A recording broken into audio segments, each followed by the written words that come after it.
Well, it's Tuesday morning. It was minus 2 degrees overnight. Woke up, the pipes were frozen. Plenty of frost on the grass. And a good indication of how cold it was. The tap on the caravan was dripping last night. And we have an icicle.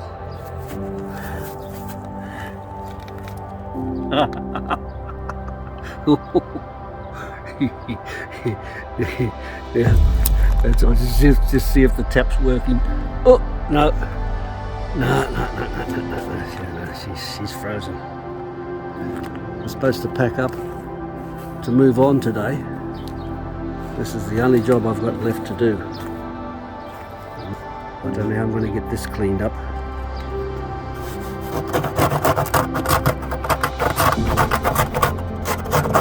There's ice on that. Anyhow, that's life in Tasmania.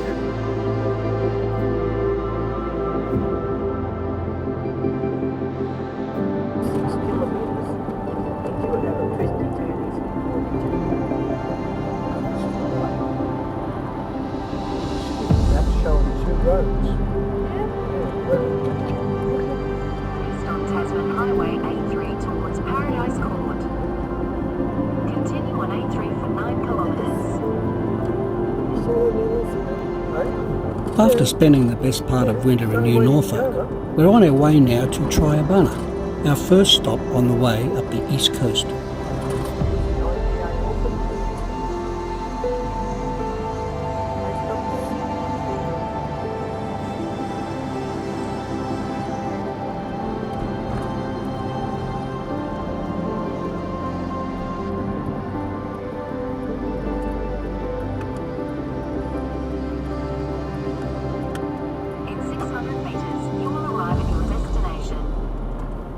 Triabunna in Spring Bay on the southeast coast of Tasmania is 86 kilometres northeast of Hobart, with a population around 900.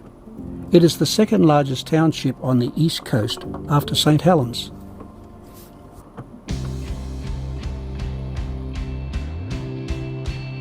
Triabunna is an Aboriginal word for the endemic Tasmanian native hen. The town was founded in 1830. With a shore-based whaling station operating in Spring Bay by 1831.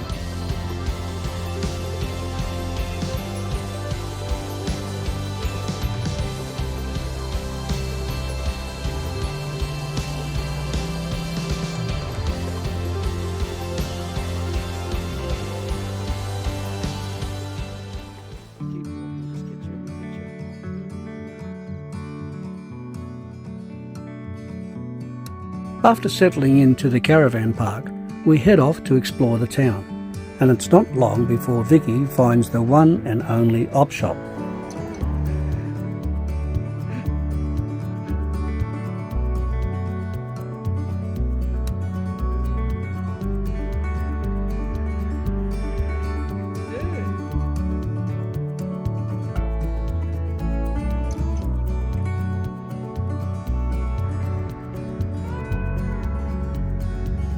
The area contains many historic buildings from Tasmania's colonial period.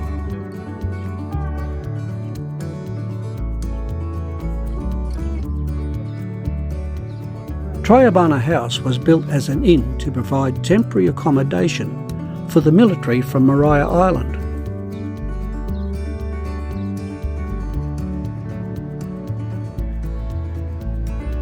The barracks and stables were constructed between 1844 and 1851 as a station for the 63rd Regiment. The old barracks have now been converted into a very upmarket B&B.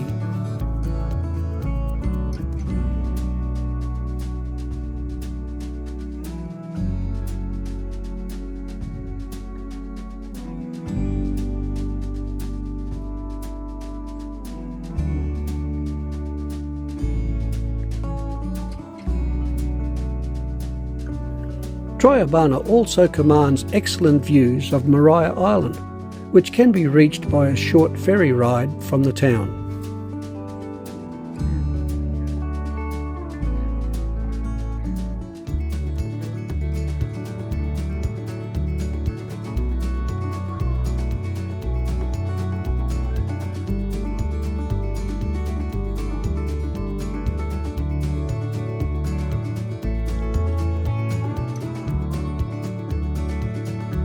The weather on the east coast of Tasmania is particularly mild and warm. Sunny summers are a feature of life in Triabunna, which makes it a good holiday or retirement destination.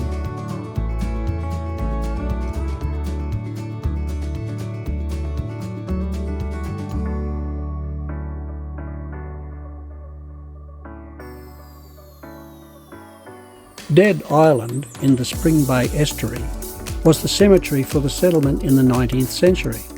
The island is home to graves dating from 1846 to 1860.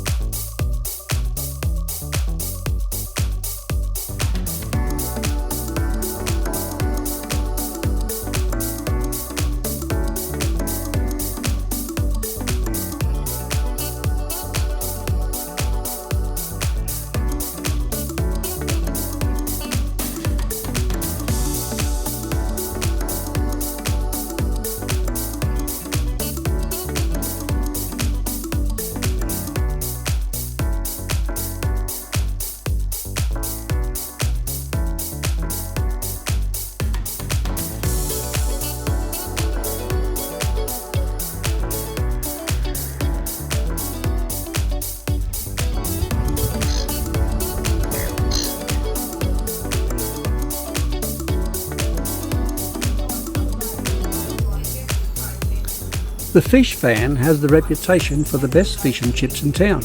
With quick service and crunchy batter, they didn't disappoint. And where there's fish and chips, there's always the ever-present seagull.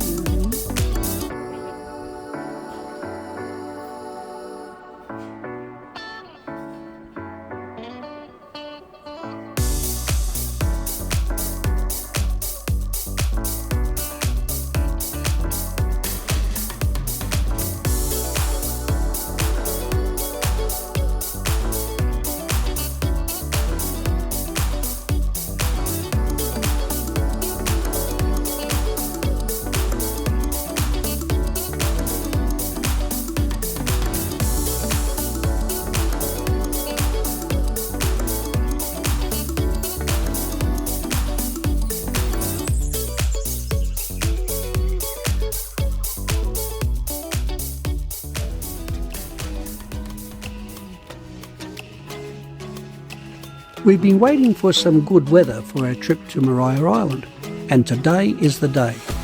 $78 for the two of us with a concession.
After a smooth 30-minute crossing, we arrived at the island.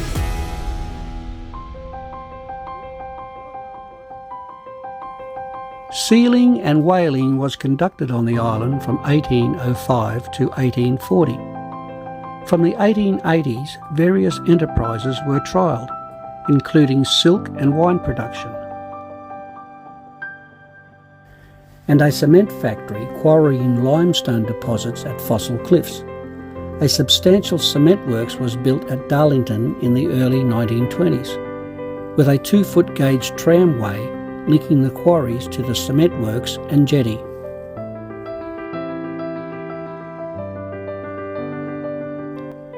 But by the 1930s, all of those ventures had failed for a number of reasons, including the Great Depression, poor quality limestone and competition from mainland producers.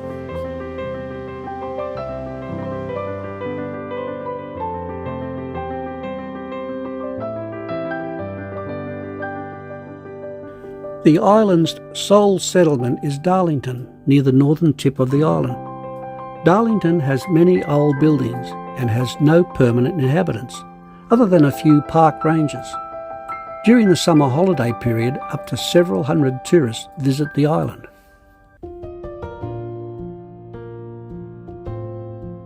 Very basic accommodation is available in the penitentiary, a former place of internment, built during the first convict era. Bookings can be made with the Parks and Wildlife Service. Bunk beds with vinyl mattresses, a table and chairs and a wood heater are supplied. All cooking gear, lighting, bedding and food must be brought to the island. There is no electricity or running water in the rooms, but toilets, hot showers and barbecues are available in a separate building.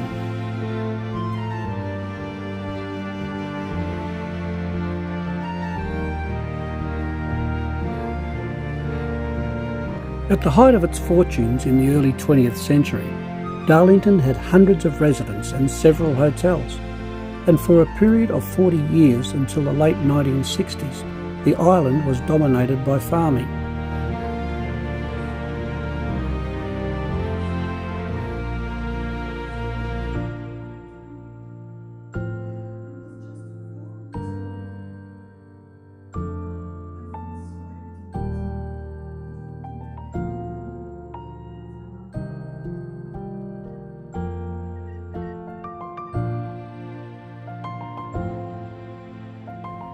Except for a couple of vehicles for the park rangers, there is no transport on the island. So with hiking poles at the ready, we set off to explore. But overestimating my ability, we got as far as Darlington, and that's where it ended. The photos, courtesy of Google, are a couple of places that we couldn't get to.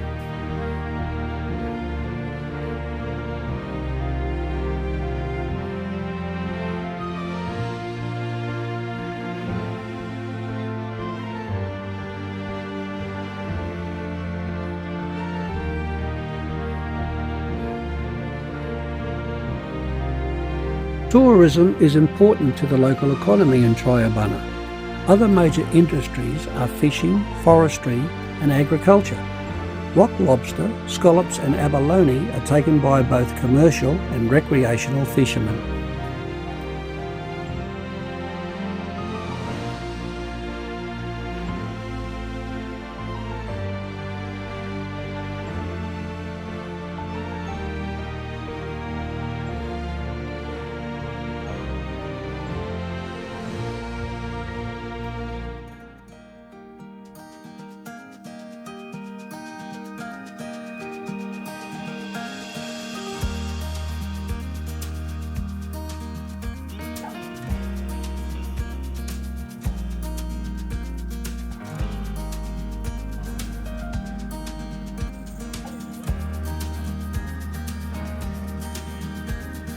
The Tasmanian government resumed all the island's freehold land and established the national park, proclaimed in 1972, and extended in 1991 to include part of the surrounding sea.